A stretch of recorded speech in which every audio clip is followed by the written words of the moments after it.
Hello again, thank you for joining.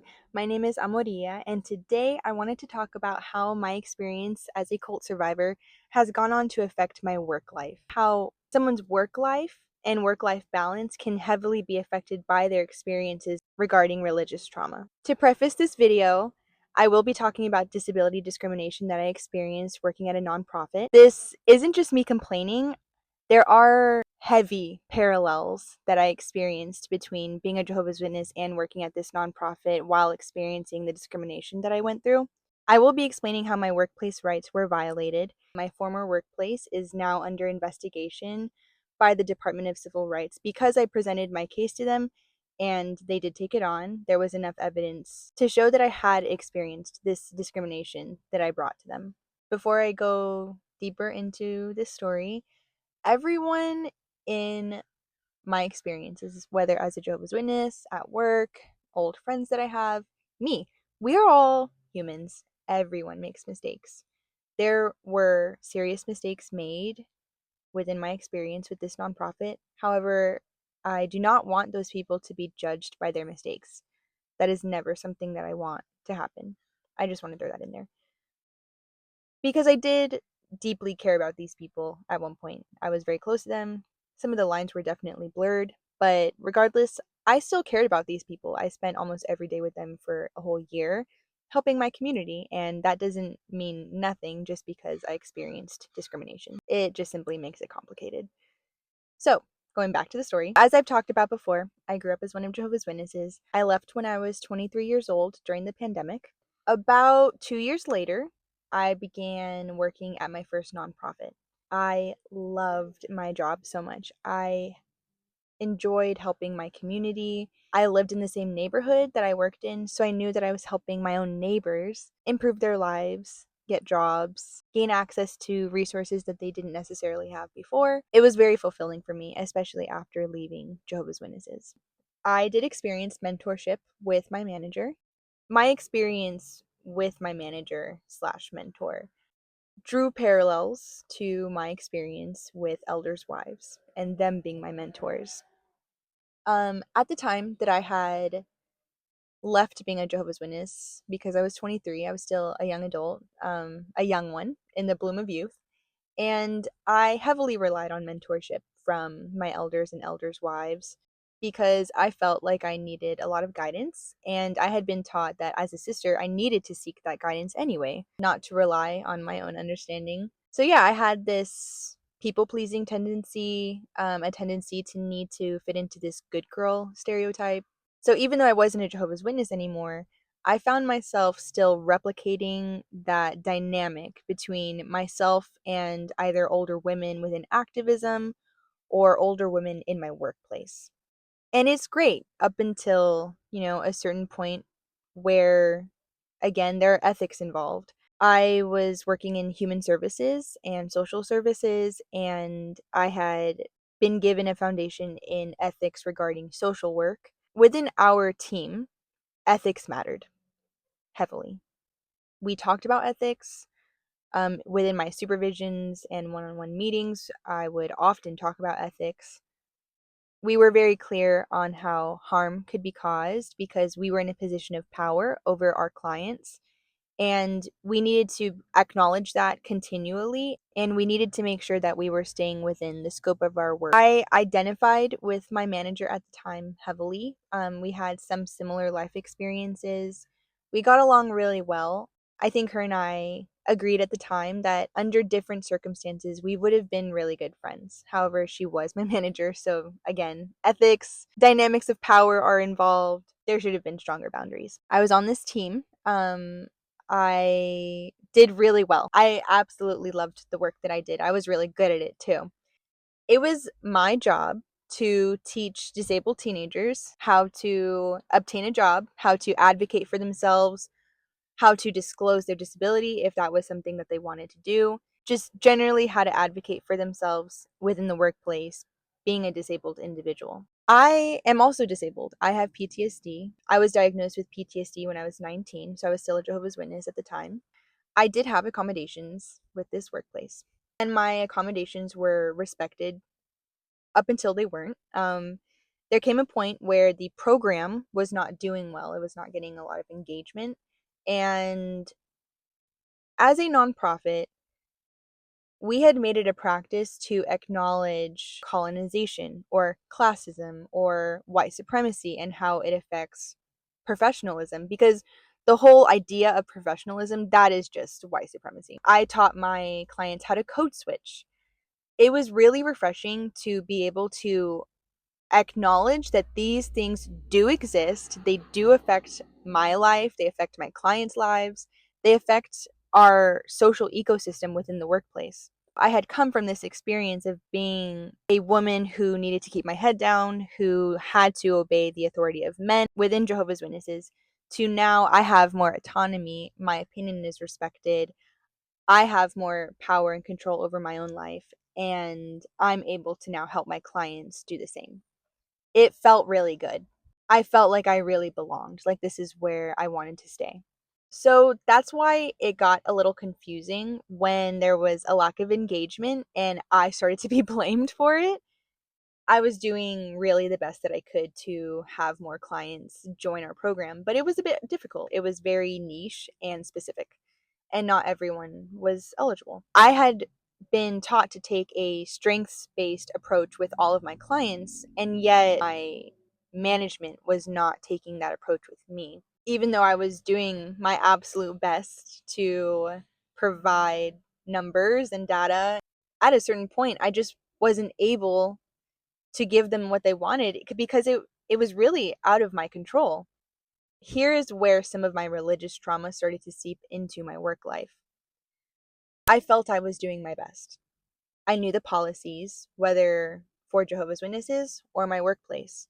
I knew the ways that I was expected to deliver. And I was trying.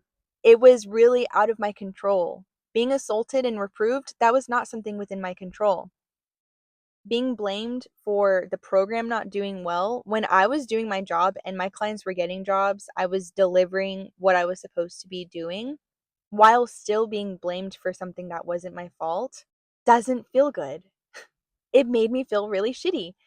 And at that point, they took my accommodations away because of performance. That's not legal. They employed me to teach people about their employee rights and then didn't respect mine. I was so confused at the time. I was really, really angry for a very long time also. How can you pay me to advocate for someone else, and then when I'm trying to advocate for myself, you don't want to hear it? You don't see all the work that I'm doing.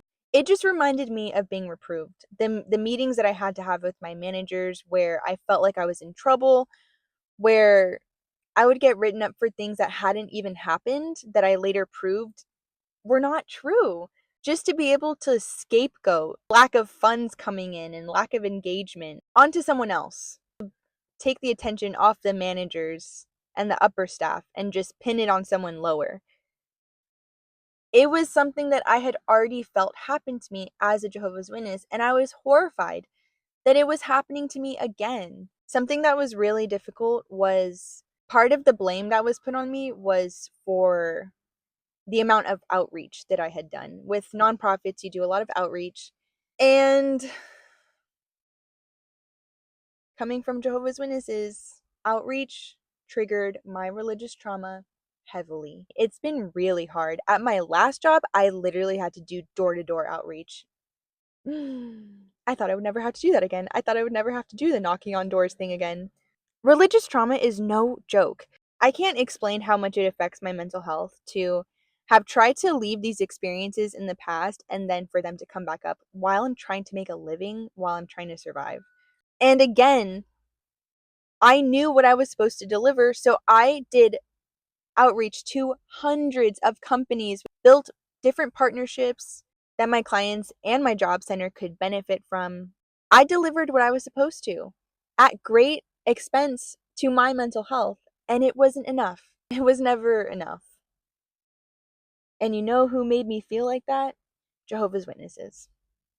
And then when it wasn't enough, when I had to have meetings and receive write ups that weren't accurate to scapegoat someone in the office, that replicated my judicial committee meetings. It was like this cycle of religious trauma coming up in my life, just wearing different masks in different situations. Being treated this way began to have a really serious effect on my mental health. There came a point where I needed to take a leave um, for my own well being. I was pushed way past my limit. I was not heard when I tried to advocate for myself all the times leading up to that point, just like I had not been heard when I tried to advocate for myself to my elders, when my mental health then was suffering heavily because I had been publicly reproved for assault. There came a point where everything was overlapping so much, like my mental health, the religious trauma that I had experienced, the discrimination I was experiencing at work, that I just didn't return. It was actually while figuring out that I didn't want to return to that job that I actually published my very first 3 testimonial videos about my experience as a Jehovah's Witness, because it was bubbling up to the surface so quickly that I needed to do something to process those feelings and to talk about them and just let them out finally. Only after that did I realize how many similarities there really were in the 2 situations. Having been a Latina woman under the mentorship of an older white woman who had power over me, who benefited from white privilege, who then used her mentorship of me to make herself look good. I now realize that happens a lot with elders' wives. They get to mentor the younger sisters or the young ones in the congregation, and then the success of those young ones then reflects on whoever is mentoring them, whether it's elders or their wives.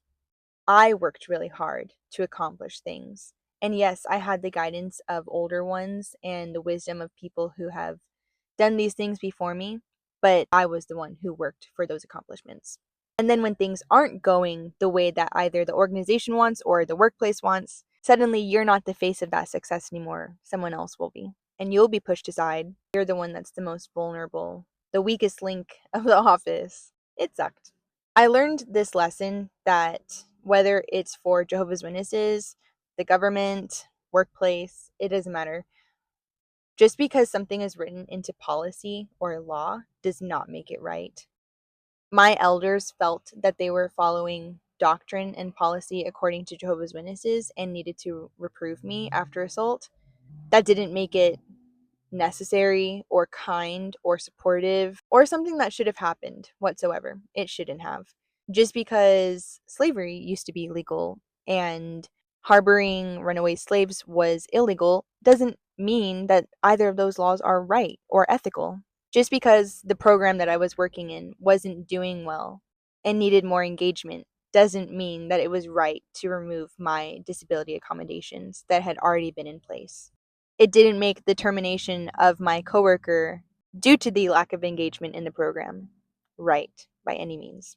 In fact, it just perpetrated these dynamics of power and control from those who hold the authority over marginalized groups, people of color, or disabled people, in my experience. Even though in our team meetings, we would often talk about how our work was trying to fight that. The mission statement was great, something I still stand by. The actual treatment of people within the group is what matters. Like I have said before, you will be able to tell the character of a group or an organization by the way that they treat the most vulnerable people within the group. At some point in all of our lives, whether it's through old age or health issues or extreme poverty, I don't know. It can be so many things. We will all be the most vulnerable person in any given group, probably at multiple points in our lives.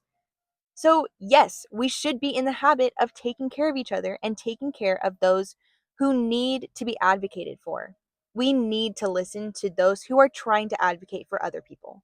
So, making this content as an ExJehovah's Witness, I am reaching across time, trying to advocate for the version of me that was deeply hurt and mistreated. I took what I learned from being a job coach, having learned about how to advocate for myself and how to teach others to advocate for themselves. And I still use those lessons that I've learned to tell my story because I don't want things like this to happen to other people.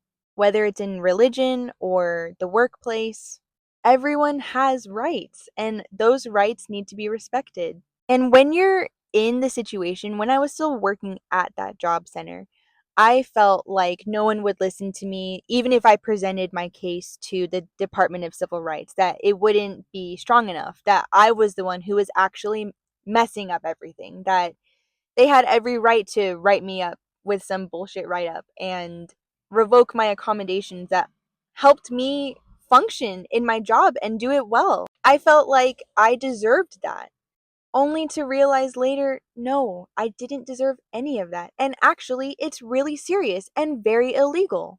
And I know that we don't have much in place as of right now to be able to present our stories as ex-Jehovah's Witnesses to legal authorities, that there isn't a ton of help legally for victims of cults at the moment, at this point in time. I do think that one day there will be. I think, I don't know how long it'll take, maybe 20, 50 years from now. I do think that the same way that my workplace rights were violated, I do think that eventually people will be able to present the ways that their religious freedoms were not respected and were violated. It's a huge gray area because we have religious freedoms. Being part of a cult is not illegal. It's really hard to prove cult activity, but I do hope that we make strides in the direction of being able to present our cases formally in a legal system where our stories are acknowledged and validated, where we begin to understand that the things that we experienced regarding religious trauma, those things really should not have happened. They weren't okay. They're still not okay. And hopefully, outside pressure to reform doctrine or policy within Jehovah's Witnesses will make it safer for current witnesses to remain within the organization.